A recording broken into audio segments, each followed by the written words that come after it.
Hello and welcome. You're listening to the Healthy Moving Podcast, the show that empowers you to exercise less, but move more so you will feel better. I am your healthy moving enthusiast, Jen Hoffman from healthymoving.com. Today we're talking about investments, the whole idea that we can do something today that's going to pay dividends in the future. It's so easy to get caught up in the problems that are right in front of us. But with some small shifts in our attention and our resources today, we can prevent or at least minimize tomorrow's problems. I also have a great community insight segment for you. Later in the show, Sybil's going to join me and share her action plan for weaving more movement into her life this fall. Prepare to be inspired by her story and her insights.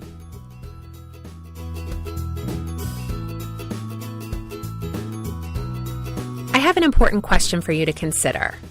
What are you doing today to invest in your health 5, 10, even 20, 30, 40, or 50 years from now? I know if your life is anything like mine, you can barely manage the stuff you have on your plate right now, and you don't have time to worry about your health years from now. But let me tell you a quick story about Judy. Judy's a member of my Coaching and Challenge program. After a long career in corporate America, Judy retired with plans to travel the world with her husband. A few months into retirement, they went on their first month-long trip to Italy. Amazing, right? I'm totally jealous. But Judy told me that she cried almost every night of that trip. She was in so much physical pain. Her feet hurt, her back hurt, her hips hurt. She couldn't sleep at night. She told me she wondered if she was too old to be able to travel like that, and she was afraid that she had somehow missed the boat on her opportunity to see the world, and she was feeling heartbroken. Listen, I'm not near retirement. I'm knocking on the door of my 40s, though, and I got to tell you, something about Judy's story resonated with me. I'm an older mom. If my kids wait as long as I did to have children, I might be in my late 70s or even 80s before I'm a grandma. And listen, I want to be an active, involved Nana one day. So I think a lot about making choices today that are going to support my health and wellness for decades to come. When Judy came to me about 6 months ago, what she really wanted to know was if there was anything she could begin to do right now that would help her move and walk more comfortably. I am thrilled to report I got a picture of Judy and her husband at the Great Wall of China earlier this summer with a short note. Here's what it said. Dear Jen, this is the first of many trips to come. So glad I didn't just accept the aging process. Love, your old world traveler, Judy. When I read her email, I realized something amazing. Normally, investments work this way. You sacrifice today to reap a reward in the future. You don't usually get to double dip, get a return today and a return tomorrow on your investment. Usually you have to choose. But friends, the practice of weaving movement into the fabric of your day, it pays dividends today and in the future. When you figure out how to do life in a way that uses more muscles and puts less wear and tear on your joints, when you learn to write new motor programs for how you do simple things like stand and sit and walk and get out of your chair and even breathe, those new motor programs promote the optimal flow of blood, lymph, and electricity in your body. And when you do that, you get an immediate dividend. You start to feel better right away, like Judy did right now, but you also get the benefit of long-term lasting health because those motor programs continue to support you over and over for years to come. Next month is going to be the Coaching and Challenge program's 2-year anniversary. I regularly hear from students who've been with me from the beginning of this program that it was the best investment they've ever made in their health and wellness. I have a challenge for you. If you're like most Americans, you're spending a lot of money on your health and wellness each year, on medical expenses, on gym memberships, on alternative care, things like massage, acupuncture, maybe you go to the chiropractor regularly. Here's my challenge. Make sure at least some of those expenditures, both from your wallet and from your calendar, your time and your money, are going to pay dividends on your future health. Make sure that at least some of what you're doing today is supporting your long-term health and wellness. Are you creating habits that are going to stick with you for many years to come? If you want to join us in the Healthy Moving Coaching and Challenge program for less than the cost of a few massages or a semester of classes even in your average yoga studio, we have a challenge starting this Sunday, September 4th, and we would love to have you join us. You can get all the information over at healthymoving.com/coaching. Here's to your health, friends, today and for many decades to come. Okay, I'll be back in just a moment with the Community Insight segment.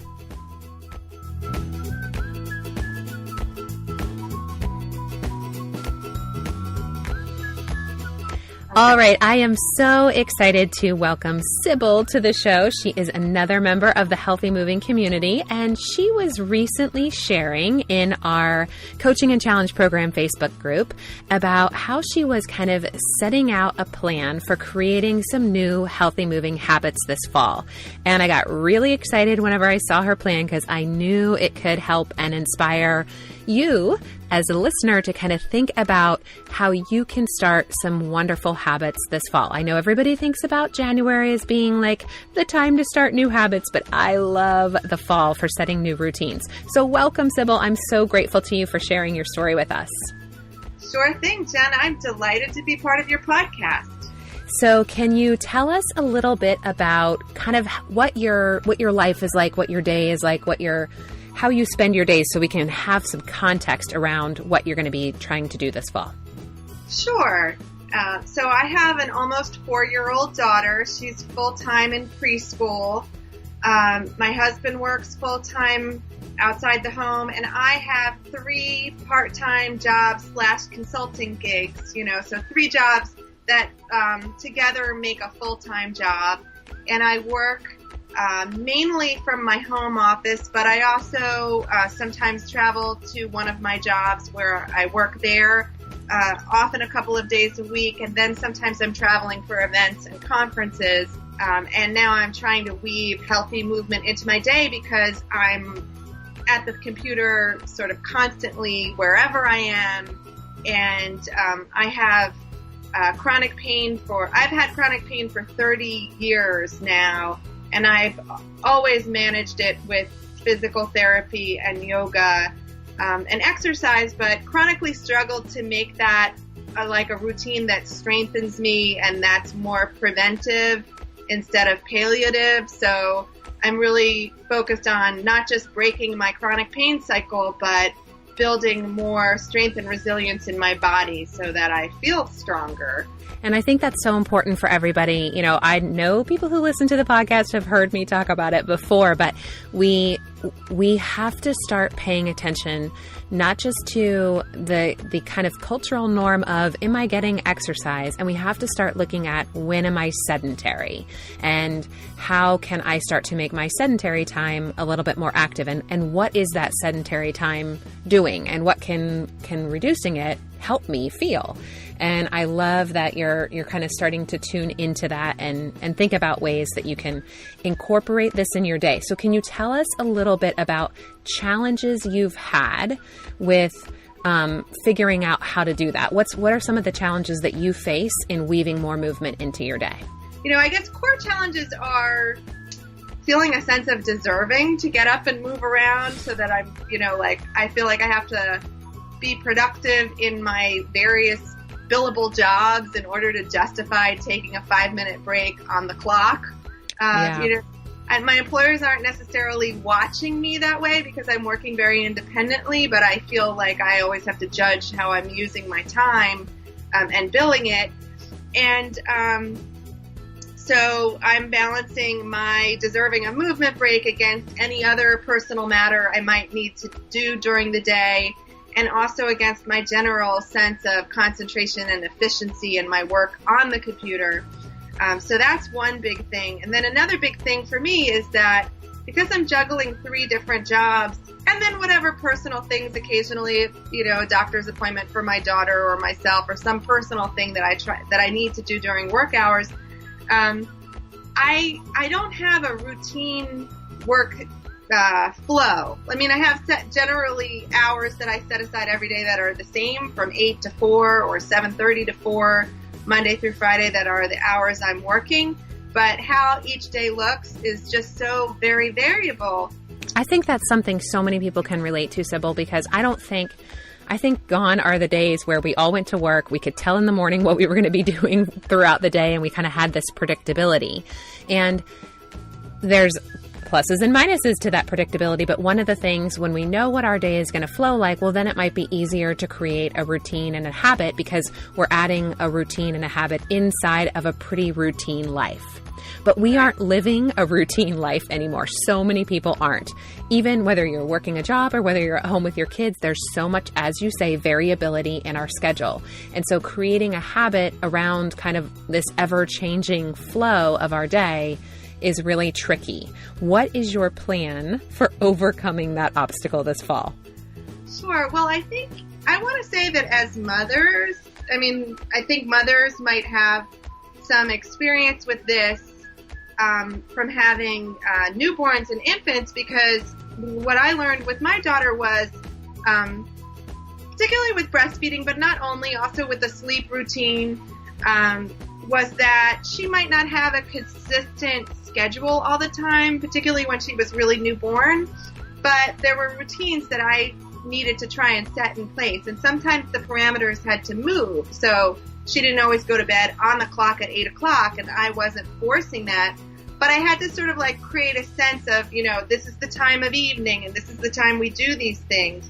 And I feel like my approach to this fall is going to be like, I know that every 3 to 4 hours I need to make sure that I take a concerted movement break with specific, movements, hoping to use the 30-day coaching and challenge program that's coming up in the next couple of weeks to help me just set the daily movement I'm going to try to do. And I'm just going to try to do it 3 times during my work day, spaced roughly 3 hours apart. And it only takes me 2 to 4 minutes to actually do. So I have a strong motivation for this, because having done it in the past, I felt the benefit immediately. I love the idea of boundaries, like having boundaries be these kind of walls that allow a flow to happen. And when we say like, okay, I'm going to try to do this every 3 hours, it's like we're setting up a little parameter, a little boundary that within that all this flow can happen, all these really good things. I know you mentioned to me as we were chatting before we started recording that that you feel better, and that it even helps like your productivity and those, like, that you'll get gains from doing it. It's just a matter of kind of saying, I'm going to carve this out as the time that, yes, it's for you. Yes, it's self-care. Yes, it's all of that stuff, but that it makes everything else that you have to do flow better. So it's bigger than us, It's really our whole life. I wanted to come back to that too, because what I didn't talk about earlier was mood. And, I have struggled in my life with depression and with anxiety. And I know that movement directly helps with that. It helps with my self-esteem. It helps me just feel like I can sort of breathe better. Physiologically, but also psychologically. Yes. And studies have really borne that out, that walking is sort of like has an immediate impact on lightening one's depression and anxiety. And so I will put a link in the show notes. There just came out a new piece of research out of, I think it was University of Pittsburgh, but about specifically what's happening neurologically when we move and why it actually helps us feel better. Like they're connecting the actual neurological patterns that create that effect. And really the science is bearing it out. This isn't just something that's in our head, that it somehow clears us or shifts our perspective, and that it's kind of a secondary benefit. It is a direct neurological benefit. It's so powerful. Yeah, and it definitely helps me, I think, with eating better, with avoiding sort of bingey type eating and sugar addiction. And I'm not sure if you wrote or said this somewhere, that, there's this model, I think it's in the addictions world. Am I hungry, angry, lonely, or tired? To look at your emotional needs when you're turning towards something, whether it's a substance or a habit that's not necessarily, good for you, or that you're a little dependent on. Right. So when you feel like the craving for something that you're trying to wean yourself off of, you ask yourself, am I hungry? Am I angry? Am I lonely? Am I tired? What do I really want when I have this craving? And I feel like that acronym needs to have another letter for, am I craving movement? Yes. Yes. I definitely feel that now. And I feel like my desire to do your program really comes directly from that realization. Like sometimes in the day I'm like antsy, and I'm like, oh, I'm going to get up and like, what do I need to nibble on? What do I want? And I'm starting to feel like, oh, I'm just sort of like antsy because I've been like, hunched over my computer for so long, or I've been, like stressed for so long, and I just need like a little release. You have me like, I want to stand up and do a happy dance right now, because this is exactly what I'm talking about. The body has a biological need for movement, and we are so out of touch with interpreting that signal. We get the signal from the body and we think it's something else. We think, I need this bag of chips, or, whatever thing it is. We are so we've lost the connection to be able to interpret that biological request for movement. And it's so easy to get it back. We just have to start paying attention and watching. And why I'm so deliberate, why I suggest people, set the alarm and take these breaks, is that it creates the habit of checking in. It creates the habit of saying, okay, this is a brief moment in my day where I'm going to see what happens in my body when I do this. And then when you see it, you're starting to interpret the signal and know that it's really that you need movement, because you're doing the movement and you see what happens after. Okay, I got up, I did that quick thing, and now I don't want that sugar, or I don't want that thing, because I gave my body, I correctly interpreted the signal, and then I met the need. It's so powerful. It makes me feel a lot more resilient. And your free webinar the other month for women who are too busy, or people who are too busy for exercise. Yes. That actually reconnected me to more of your work. I mean, I've been using your library for shorts and breaks and the yoga classes consistently since I started working with you. But when I took that webinar, it helped me reconnect to my motivation. And I know you had some other materials around motivation before, but I think that motivating factor, like thinking about motivation, is really helpful if you are feeling depressed or overwhelmed. Yes. Or just too busy, because it helps bring you back to some place of centering and some sense of like, oh, this will help me, and it's not that hard. And you asked me in our pre-podcast conversation about poses I like, or movements I like to do, and there's so many, but Breath of Joy is a movement that helped me when I was really feeling down.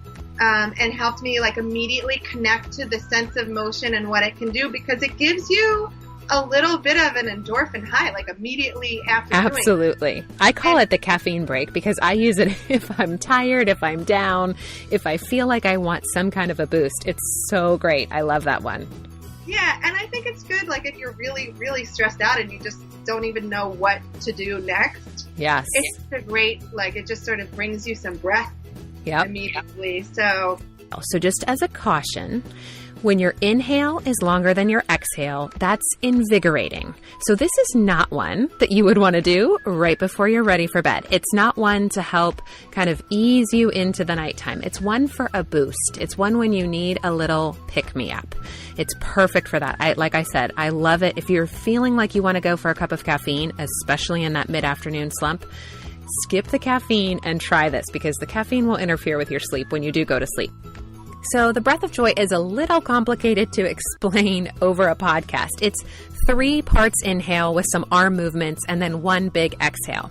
If you'd like to get a video of that exercise, head over to the show notes for episode 47 at healthymovingpodcast.com, or you can even text Healthy Moving to 33444, and I'll get you a link to the video. Okay, Sybil, thank you so very much. This has been so powerful. I know it will help a lot of people. It's going to inspire people to just take small steps within their crazy, chaotic schedules to really help feel better. Thank you so much, Sybil. Oh, thank you, Jen. Thanks for all you're doing.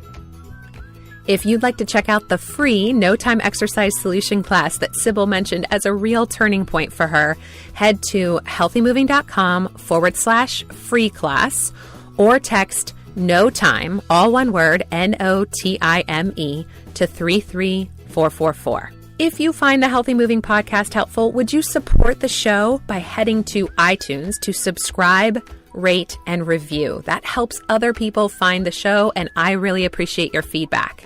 You can get the very simple instructions. It just takes a couple of minutes to do all of that, and you can get the instructions at healthymoving.com/iTunes. And as always, if you know someone who could benefit from this message, we'd both be grateful if you sent them a link. Until next week, friends, keep moving.